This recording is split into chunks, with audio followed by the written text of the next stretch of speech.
के अधीन है। केवल मनुष्य शरीर को आदेश दिया गया है, किसी देवता को भी आदेश नहीं दिया गया कि आप ये करो ये ना करो, क्योंकि वही करेंगे जो उनके सुकृत है, उसके अनुसार बस भोग भोगेंगे। आगे कुछ नहीं कर सकते, नवीन कर्म नहीं कर सकते, न नारकी जी कर सकते हैं, न स्वर्ग के कर सकते हैं। सब अपने अपने परिणाम को केवल भोग रहे हैं। यहाँ परिणाम उपस्थित करने का अवसर है। आप जो चाहो अपना परिणाम कर सकते हो। आप चाहो नरक जाओ, चाहे स्वर्ग जाओ, चाहे नारायण बन जाओ, जो चाहो कर सकते हो। मनुष्य शरीर है तो ऐसा शास्त्र स्वाध्याय और पंडिताई ज्ञान किस काम का जो भगवत प्राप्ति प्रारब्ध पे छोड़ दे। तो कुछ जन हैं जो शास्त्र स्वाध्याय करके या संतों की वाणी सुनकर इस विचार में आते हैं कि मुझे क्या करना चाहिए, परिवार का पोषण या भगवत प्राप्ति। दो विभाग कर ले इसलिए खतरा है, निर्णय नहीं कर सकता। और सही पूछो तो दो विभाग है नहीं, एक ही बात है। समझ जाओ तो वहीं भगवत प्राप्ति हो जाएगी। अब उसके विचार में आता है कि अभी तो ब्याह हुआ है, या अभी छोटे छोटे बच्चे हैं, या अभी बच्चों का ब्याह किया है, अभी नए हैं, क्या जाने संसार का मेरी आवश्यकता है, नहीं तो संसार इनको परेशान कर देगा। और वो अपने अहम जनित कर्ता भाव से ऐसा बंध जाता है कि निर्णय ही नहीं कर पाता। श्री चरणदास कह रहे हैं, ए भाई समझो, जिस कर्तव्य को तुम विसार करके झूठे भाव को कर्तव्य मान रहे हो, अरे माया के दीवाने, अरे हिया नहीं रहना, करना अंत पयाना। यहां से जाना है, यहां से जाना है। ये भूल जाते हैं माया की ऐसी भूल भुलैया है कि हमें शरीर में राग और शरीर संबंधियों के राग में सुख मिलने लगता है और लगता है कि मैं अविनाशी हूं। वैसे मैं तो अविनाशी ही है, पर विनाशी को लेकर मैं ये भूल कर बैठता है। और जिसको पकड़ा है वो सब विनाशी, सब विनाशी। गो गोचर जहां लग मन जाई, सो सब माया जानो भाई। दुनिया में लाखों का मेला जुड़ा, हंसा जब जब उड़ा तो अकेला हुआ। समझो, ये माया की चाल है जो तुम्हें समझने नहीं दे रही। अरे भाई समझो, समझो, अरे माया के दीवानों, यहां से हमें जाना है, जाना है। कुछ साथ नहीं ले जाना है, कोई साथ नहीं जाएगा। बस तुम फंस गए हो मोह दलदल में। ये कुटुंब का मोह ऐसा मोह है, कैसे तुम्हें बताएं। याद ही नहीं आती कि मुझे जाना है, याद ही नहीं आता कि सब छूटना है, ये समझ में नहीं आता कि मैं आया किस लिए। बड़ी विचित्र भूल भुलैया है। मोह कुटुंब के अवसर को दो बातें आती है, परिवार का पालन पोषण, ये धर्म पालन करूं, या हरि का भजन करके भगवत प्राप्ति करूं। तो बोले मोह कुटुंब के अवसर खोयो, अवसर मिला है तुमने, भलो पायो दांवरे, चूक ना अवसर प्यारे, भलो पायो दांवरे। बड़ा अच्छा अवसर मिला है भजन करने का, चूक गए तो फिर पछताना पड़ेगा। हरि की शुद्ध बिसराई। अब वो निर्णय करता है परिवार के पोषण का, क्योंकि मोह ममता है। पीछे का हर बार सत्संग में कहते हैं कि पीछे का रास्ता एकदम बंद हो जाना चाहिए, कि आगे कोई भयावह स्थिति आवे तो लौटने का रास्ता नहीं रहना चाहिए। उपासक को पीछे का मार्ग बंद कर देना चाहिए। पर होता क्या है, अपने लोग बहुत कमजोर है, तो कदम ऐसे रखते हैं पर पीछे वाला पुष्ट बनाए रखते हैं कि अगर इधर थोड़ी भी आंच लगी तो कदम पीछे करके सुरक्षित हो जाए। वो सुरक्षित नहीं है, वो सुरक्षित नहीं है, वो असुरक्षा है। परिवार का राग, अन्य भरोसा, किसी देहधारी का भरोसा, किसी वस्तु, ये भरोसे लायक चीज है, अरे क्षण में बिगड़ जाने वाली चीज है। भरोसा तो हरि का है, भरोसा तो हरि गुरु चरण सेवा अनुसरो। ये भरोसा कभी तुम्हें विश्वासहीन नहीं होने देगा। ये भरोसा कभी धोखा नहीं, साधुते होए न कारज हानि, कभी तुम्हारा मंगल नहीं हो सकता। मोह कुटुंब के अवसर खोयो, हरि की शुद्ध बिसराई। अब दिन तो बैल की तरह काम करने में व्यतीत हो रहा है, और रात्रि नींद और भोग में समाप्त हो रही है। 8 पहर की 60 घड़ियां बेकार में इसने व्यतीत कर दी।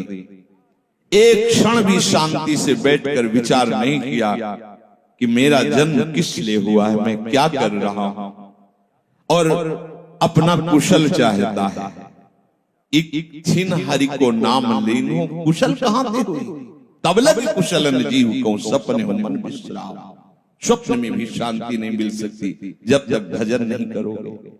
बालक अवस्था तो खेल में चली गई, जवानी हुआ तो अहंकार मद छाया, मैं करता मैं भोगता इसमें चली गई। जब वृद्ध आया तो रोग और चिंताओं ने घेर लिया, इतना दुखी है कि वो सोच भी नहीं सकता कि मैं इनसे दूर होकर भजन कर लूं। ये जो वो भजन का नाटक होता है, भजन में हम देखते हैं ऐसे ही लगा रहता है, कैसे हो और बढ़िया से और क्या करें, और मरने का और आ रहा है, और क्या करें, तुम आयो भजन करने के लिए और मैं भी फंसे, क्या कर दूं, कहां से कैसे व्यवस्था कर दूं। हम ही चला रहे हैं, भले वृंदावन में बैठे परिवार हमारे अनुसार चलेगा, हमारे ही नहीं तो नष्ट हो जाएंगे। आए हैं वनवास करने के लिए, भजन करने के लिए, पूरा का पूरा प्रपंच पता लगता है। वृद्ध भय चिंता उपजी, दुख में कछु न सुहाता। अरे भूल क्यों रहे हो, चेतो, साधु चिताता है जगत को, चेतो। काल रूपी शिकारी धनुष पर विष का बाण चढ़ा चुका है, तुम ठीक निशाने पे हो, होश में हो जाओ। अगर अब कोई तुम्हें निशाने से बचा सकता है तो काल का भी महाकाल हरि बचा सकता है, दूसरा कोई नहीं। आए अचानक बांधे, यम के दूत आकर अचानक बंधन में डाल करके ले जाते हैं। अब वो निर्णय कर रहे हैं, झूठे जग से ने छोड़कर साचो हरिनाम उचारो। चरणदास सुखदेव कहते हैं अपना भला विचारो, इसी में अपना भला है। तो क्या करें, घर परिवार छोड़कर तुम्हारी तरह बाबा जी बन जाए। बाबा जी बनने से भगवत प्राप्ति नहीं होती। अगर आप बाबा जी बाहरी बात को ले रहे हैं तो उसको समझ लीजिए, बाबा जी बनने से भगवत प्राप्ति नहीं होती, प्रभु के होने से भगवत प्राप्ति। वो आप जो है गृहस्थ वेश में रहकर बनो या आप विरक्त वेश, 2 मार्ग शास्त्रों ने स्थापित किए हैं, वो प्रभु के लिए। अगर वेश बदल लिया है और परिवार का राग है, भोगों का राग है, संसार की सत्यता का भान हो रहा है कि सब सत्य है, कोई फर्क नहीं पड़ता। वेश परिवर्तन से कोई फर्क नहीं पड़ता। गधे की पीठ में चाहे मिट्टी ला दो, चाहे कबाड़ ला दो, चाहे बेद ला दो, उसको बाहर से मतलब है। शरीर में चाहे लाल कपड़ा पहनो, चाहे सफेद पहनो, चाहे काला पहनो, चाहे नीला पहनो, चाहे पीला पहनो, ये तो वस्त्र है। आपका उद्देश्य क्या हुआ, आपका अपनापन कहां गया, ये खास बात है। कहीं ऐसा नहीं लिखा कि बाबा जी बनने से वो मोक्ष पद प्राप्त, नहीं। जहां संत की बात आएगी वहां लक्षण होंगे, जहां भगवत प्राप्ति की बात आएगी वहां मन का प्रभु में तन्मयता होना, प्रभु में डूबना, प्रभु के चिंतन में मगन होना होगा। वो चाहे गृहस्थ हो चाहे विरक्त हो, दोनों के। एक है कि संसार का व्यवहार पसंद नहीं तो निवृत्ति मार्ग का पथिक बन गया, और एक है कि संसार के व्यवहार को भगवत स्वरूप समझकर, भगवत अर्पित करते हुए अपने को प्रभु का मानकर, प्रभु को अपना मानकर चल रहा है, ठीक वैसे ही भगवत प्राप्ति उसको भी होगी। हम लोग जब सत्संग में बात सुनते हैं तो निर्णय करने के लिए हमारा ही हृदय होता है। अब लगा कि नहीं ठीक है, भजन तो करना है, पर हम ऐसा नहीं है कि कर्तव्य के लिए रुक रहे, पर कुछ समय अब हम लेंगे, फटाफट सब निपटा के। तो तुमसे भी चतुर काल है, वो उतने ही समय में तुम्हें निपटा देगा। बहुत चतुर है। हमने बहुत से लोगों के मुंह से सुना है कि बस ये काम हो जाए हम आए, आज तक वो लौट के नहीं आ पाए, क्योंकि वो गली ऐसी है, क्या है, बहुत दलदल है आगे। जो गया ना मोह गलिल में डूबा, अब निकल पाना बड़ा मुश्किल है।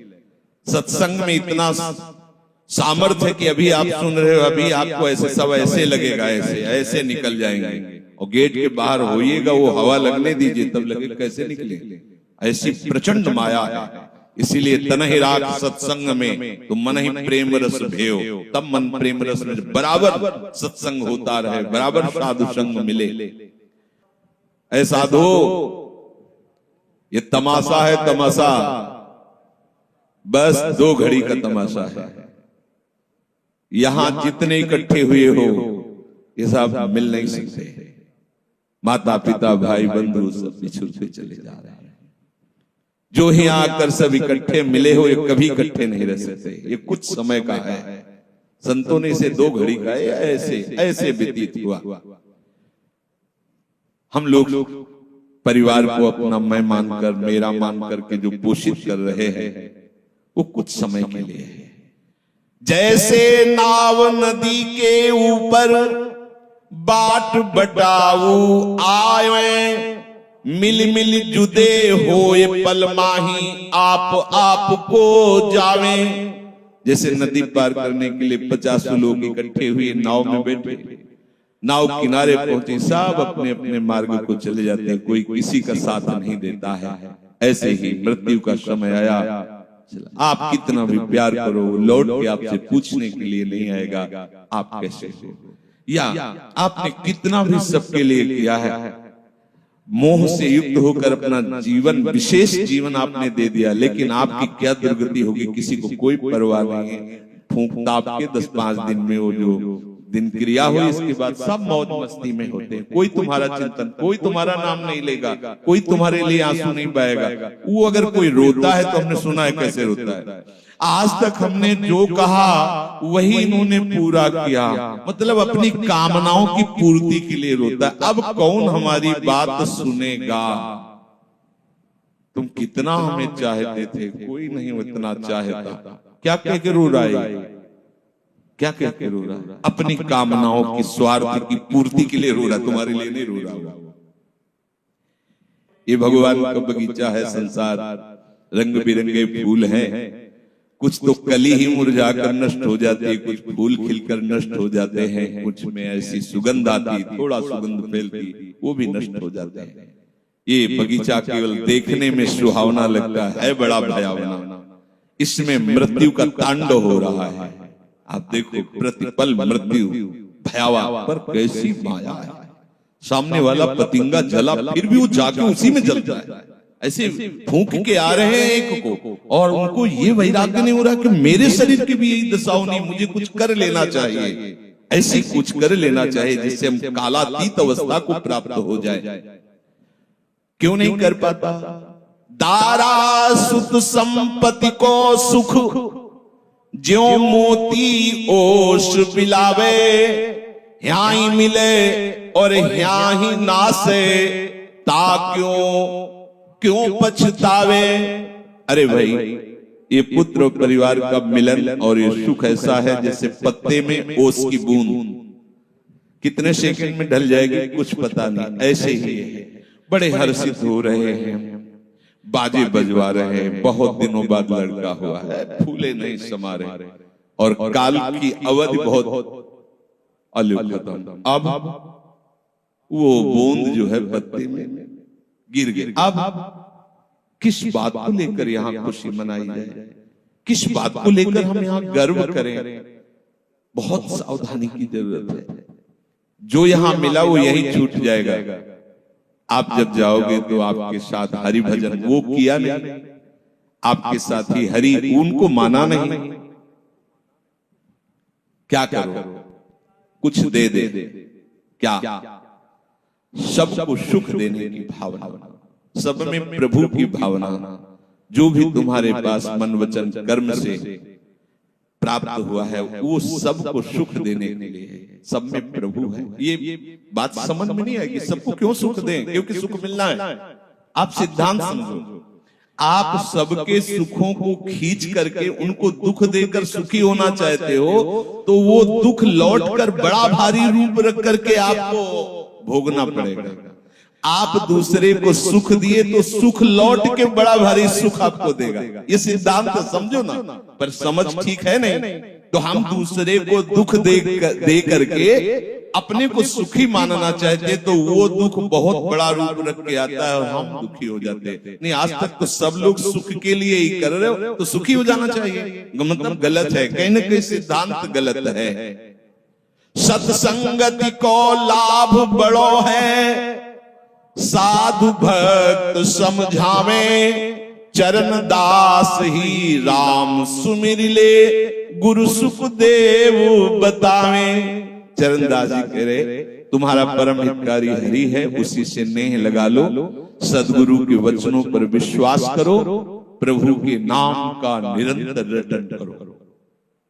अब ये बात हमारी समझ में आई सत्संग के द्वारा कि हमारे जीवन के जो दो बात उद्देश्य बन रहे थे कि एक तो क्या करें, परिवार का पोषण करें या हरि भजन करें। तो दो भाव जो बने थे उनको तो मिटा दो, दो है ही नहीं। घर गृहस्थी में जो है बिल्कुल उसे बंधनकारी मत समझो, प्रभु का सब कुछ मानकर नाम सुमिरन करते हुए जो सेवा को, अरे बड़ा आनंद आता है। आपको लगता है कि बैठकर भजन होता है, बिल्कुल ये मन की चाल है, नहीं होता। मन को भजन में नहीं लगाओगे तो चाहे पड़े रहो चाहे बैठे रहो, भजन नहीं होने वाला। और अगर भजन में लगाओगे तो फावड़ा चलाते हुए भजन होगा। जब नाम का अभ्यास करना था तो नई अवस्था थी, तो गुरुजन हर समय सेवा में लगाए रहते थे। बड़ी बड़ी पत्थर की शिलियां थे, उठा उठा कर उनको जमा कर खोद के बना बराबर करना, तुलसी का बगीचा लगाना, गेंदे का बगीचा लगाना, और वृक्षों को हैंड पैप से भर भर के पानी 100 बाल्टी खूब सींचना खूब, और उसमें भी नाम स्मरण करना। और जो पूर्व सदगुरुदेव भगवान के बड़े ही बाहरी कठोर नियम, और उस समय नाम का अभ्यास उसी समय करवाया गुरुदेव भगवान। ऐसे पूरे में सोने लगा गुरुदेव भगवान की कृपा से समझ में आया। तो हमें लगता है कि कोई भी काम करते हुए भजन हो सकता है, कोई भी। अरे जब युद्ध हो सकता है तो और क्या बात है। अब बोलो आपका निर्णय कि मैं परमार्थ में जाऊं या व्यवहार ठीक करूं। हम कह रहे हैं वो व्यवहार ही परमार्थ बना लो ना, भागने की जरूरत कहाँ है। और जब आपकी अरुचि बढ़ेगी, वैराग्य बढ़ेगा, तो तुम्हें कोई रोक नहीं पाएगा। वो तो स्थिति आएगी, और अगर स्थिति के लिए बिना तुम भागोगे तो यहाँ की वही प्रपंच करोगे, यहाँ भी वही प्रपंच करोगे, भजन नहीं होगा। तो पहले तो साधक को इस बात को लेकर संदेह होता है कि संसार का व्यवहार करना कर्तव्य है या भजन करके भगवत प्राप्ति करना कर्तव्य।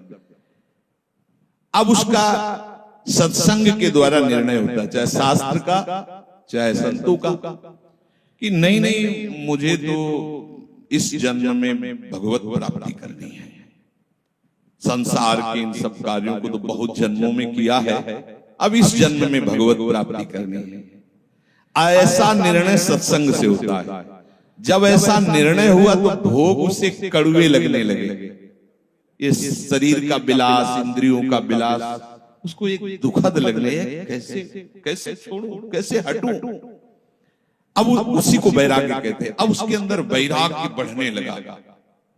जब वैराग्य बढ़ने लगा तो वो प्रभु की तरफ चलने के लिए उतावला हुआ। अब उसके सामने प्रभु की तरफ चलने के लिए जो बताने वाले वो शास्त्र हैं और वो संत जन हैं। अब इतने संत जन हैं कि उनकी सबकी अलग अलग साधना है, अलग अलग उपासना है, इतने शास्त्र हैं कि उनकी अलग अलग धाराएं हैं, और बिना इसके कल्याण नहीं होगा। हर सब कोई कहता है हमारा मार्ग ठीक है, सब सिद्धांत कहते हैं इससे भगवत प्राप्ति, इससे भगवत प्राप्ति, इससे ऐसा, इससे। वो साधक फंस जाता है कि चलूं तो किसमें चलूं। उसके सामने साध्य और साधन विषयक तरह तरह के भेद साधकों के द्वारा, संतों के द्वारा, भक्तों के द्वारा डाले जाते हैं सामने। फिर शास्त्र को पढ़ता तो बहुत सी बातें शास्त्र में निकलती हैं, अब वो बेचारा परेशान हो जाता है कि अब मैं क्या करूं। संसार का तो सत्संग के द्वारा समझ लिया कि ये ठीक नहीं, मुझे भगवत प्राप्ति, पर कैसे भगवत प्राप्ति करूं। अब इसका निर्णय करना उस नवीन साधक के लिए बहुत कठिन होता है। परंतु भगवत कृपा का वो जिसने आश्रय ले लिया वो यहाँ टिकता नहीं इस संशय में। परमार्थ भगवत कृपा से पुष्ट होता है। सबसे पहले प्रभु हरि को गुरु बनाना चाहिए, वही सबके गुरु हैं। जब हम घर से निकलने की सोच रहे हैं उस समय वो सोच भी गुरु दे रहा है, वो हरि गुरु उस समय सोच भी दे रहा है। तो जब हमारी ऐसी स्थिति आती है कि हम निर्णय नहीं कर पाते, तो अंदर से प्रभु को पुकारना चाहिए, हे गुरुदेव हरि, आप प्रकट रूप में मिलो और मेरा समाधान करो। अब जो ही वो अंदर से ऐसी दशा में प्रभु की शरण होकर के पुकारता है, तो भगवत कृपा उसे सदगुरुदेव के रूप में प्राप्त हो जाती है। ये ओहो, जो मैं खोज रहा था वो मिल गया। वो अंदर से भगवान उसको वहां पहुंचा देते हैं, वो बात सुनवा देते हैं, वो संयोग बैठाल देते हैं, जिससे उसके सारे संशय नष्ट हो जाते हैं। अब वो संपूर्ण शास्त्र और संपूर्ण संतों के मत को प्रणाम करके अपने गुरुदेव की आज्ञा पर चलने लगता है। अलग अलग वर्णन है संप्रदायों के सिद्धांत, अलग अलग शास्त्रों की युक्तियां वर्णन है। हम कितनी युक्तियां, कितनी चलेंगे तो एक युक्ति में ही। तो इतनी बात समझ लेना है कि हम प्रभु के अंश हैं, इसमें किसी भी संप्रदाय का कोई कटाक्ष नहीं। जीव प्रभु का अंश है, इसमें किसी भी संप्रदाय की कोई टिप्पणी नहीं है ना, ठीक। दूसरी बात, संसार भगवान की माया है, सब संप्रदाय है ना, तो इस माया को त्यागना है। बात समझ में आ गई। तीसरी बात है भगवत प्राप्ति करनी है। ये तीन बातें किसी भी संप्रदाय में कहीं भी कोई काट नहीं लिखी। हम प्रभु के अंश हैं, ये संसार माया के द्वारा रचित है। संसार का, संसार के भोगों का त्याग करने वाला ही भगवत प्राप्ति की योग्य होता है। भगवत प्राप्ति करना हर संप्रदाय का लक्ष्य है, चाहे उपासना कुछ भी हो। संसार का त्यागना हर संप्रदाय का लक्ष्य है।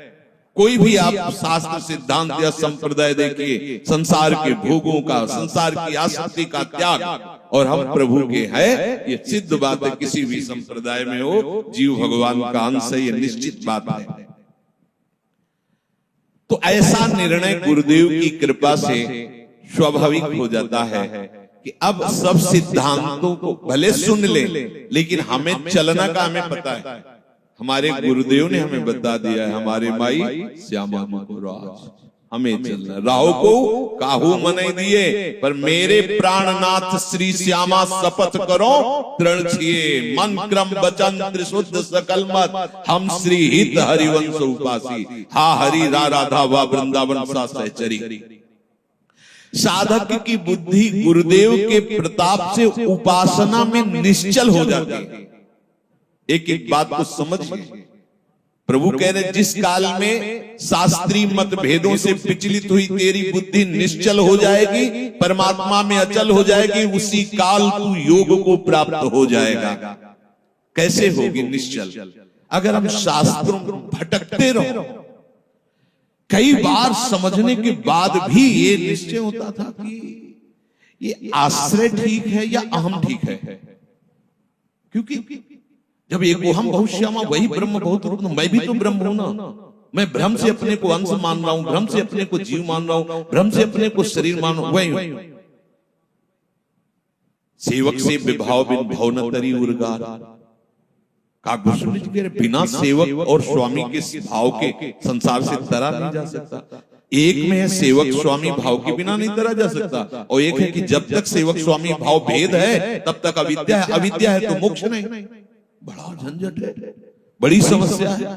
उसका समाधान केवल गुरुदेव के वचन से, मोक्ष मूलम गुरु, वो बताता। ऐसे चलो, बस दूसरे के लिए सुनना, दूसरा कोई गलत नहीं है। बहुत से मार्ग हैं, बहुत से संप्रदाय हैं, बहुत से सिद्धांत हैं। हम सब संप्रदाय, सब सिद्धांत, सब मार्गों को एक साथ नहीं निर्वाह कर सकते। एक मार्ग में चलेंगे तो जो हमें गुरुदेव मिले भगवत प्रेरणा से, उनके द्वारा बताई हुई साधन पद्धति में अपनी बुद्धि निश्चल कर दे। निश्चल कोटि जन्म लग रगर हमारी, बरऊं शंभुनता राहु कुमारी, इसे निश्चलता कहते हैं, इसे अटल कहते हैं। चाहे जितनी परीक्षा ले लो, चाहे जैसा दुख दे दो, चाहे जैसा प्रलोभन दे दो, लेकिन अब अपने प्रियाजू के गोरे चरणार बिंदु के सिवा अन्य आश्रय नहीं ले सकते। ये अचल बुद्धि हो गई। साधक की बुद्धि निश्चल हो जाती है कि अब तो मुझे केवल प्रिया प्रीतम का नाम रटना है, प्रिया प्रीतम की सेवा करनी, प्रिया प्रीतम के भरोसे में रहना और प्रिया प्रीतम के पास ही जाना है। ये निश्चय लगभग ऐसा तो हो गया होगा, क्योंकि सत्संग सुन रहे हैं बहुत काल से। कई बार सत्संग में कहा चित्त का समाधान हो जाना ही उपासना की परिपक्वता है। यदि आपसे कोई प्रश्न करे कि आपका उपासना का स्वरूप क्या है, तो श्री राधाजू चरण निवास, बस आगे कुछ है नहीं। हमारा केवल उपास्य तत्व प्रेम, प्रेम का मूर्तिमान स्वरूप लाडली लाडली के गोरे चरणारविंद, बस। भजन साधन ये सब उनकी कृपा से हो रहा है। हमारा लक्ष्य केवल लाडली, भरोसा केवल लाडली, अपनापन केवल लाडली। अभी जीत गए, ज्यादा जैसी तरिवन प्रपंच पंच सब काल प्याल को खायो, ये जान श्याम श्यामा पद कमल संग सिर नायो। मुझे प्रियालाल को प्राप्त करना ये दृढ़ निश्चय हुआ गुरुदेव की कृपा से। ऐसा दृढ़ निश्चय होने वाली बुद्धि को अचल कहते हैं। जब दृढ़ निश्चय हो जाता है तो साधन अब सिद्धावस्था में परिणित होने लगता है। ध्यान रखना, जब तक ये करें कि ये करें कि ये करें कि ये करें, ऐसा चलता रहता है, तब साधक रहता है। और जब ये निश्चय हो गया है, अब उसका साधन सिद्धावस्था की तरफ जा रहा है, क्योंकि अब उसको निश्चय की जरूरत नहीं, वो हो चुका है। प्यारी प्यारी वृंदावन धाम, नाम रूप लीला उनके गुणों का गायन, ये हमारा तय हो चुका है। इसमें कोई मिलावट नहीं होगी। अब साधन नहीं हो रहा, अब वो धीरे धीरे परिपक्व हो रहा है, गाढ़ हो रहा है, वो सिद्धावस्था की तरफ जा रहा है। तभी प्रभु कह रहे हैं कि बुद्धिस्तदा योग मवाप्स्यसि, अब वो योग को प्राप्त हो रहा है। निश्चय हो गया, अब योग को प्राप्त। देखो निश्चय है कि नहीं, ना हो तो कर लीजिए। अब हमें साधन संबंधी जिज्ञासा नहीं रहनी चाहिए कि मुझे क्या करना है। अगर ये जिज्ञासा रही मुझे क्या करना है, तो सब किया कराया माटी हो गया। मुझे क्या करना है, प्रियाजू कहूं, प्रियाजू के लिए श्वासें, प्रियाजू के लिए शक्ति है, उन्हीं के द्वारा दी, उन्हीं की, चाहे गृहस्थी में हूं चाहे विरक्ति में हूं, प्रियाजू कहूं, प्रियाजू के लिए चेष्टा करो। प्रियाजू ही हमारी मालिक है, हमारे जीवन का पूरा अधिकार प्रियाजू को है। अब वो दुख दें सुख दें, लाभ है हानि है, दुर्गति है, नरक है स्वर्ग है, इसकी मुझे कोई परवाह नहीं। इतना तो निश्चय हो जाना चाहिए। और इतना निश्चय हो जाए तो भगवान से भी कृपालु हमारी लाडली जी हैं। भगवान को बहुत करुणा समुद्र कहा गया है भी, लेकिन उस करुणा समुद्र का गाढ़ रूप सी लाडली जी महाराज है। अरे इनके भरोसे हो जाने पर अलबेली सरकार है, कहीं आज तक पर जल्दी कोई भरोसा इधर का पा नहीं पाता, क्योंकि एकांतिक महल है, और जिसे भरोसा मिल गया और निहाल हो गया, निहाल हो गया। अब उसे प्रियाजू के साथ नित्य संयोग का अनुभव होने लगेगा। ध्यान दीजिए, बुद्धि का निश्चय, उपासना का परिपक्व अवस्था की तरफ पदार्पण हो रहा है। अब उसे प्रतिपल लग रहा है कि प्रियाजू हमारे साथ है। लग नहीं रहा है, छिन छिन बिहरत संग, सेवक जी कह रहे, छिन छिन बिहरत संग, छिन छिन निरखत प्रेम भरी, और छिन जस कहत अभंग, ये जो कृपा हरिवंश की।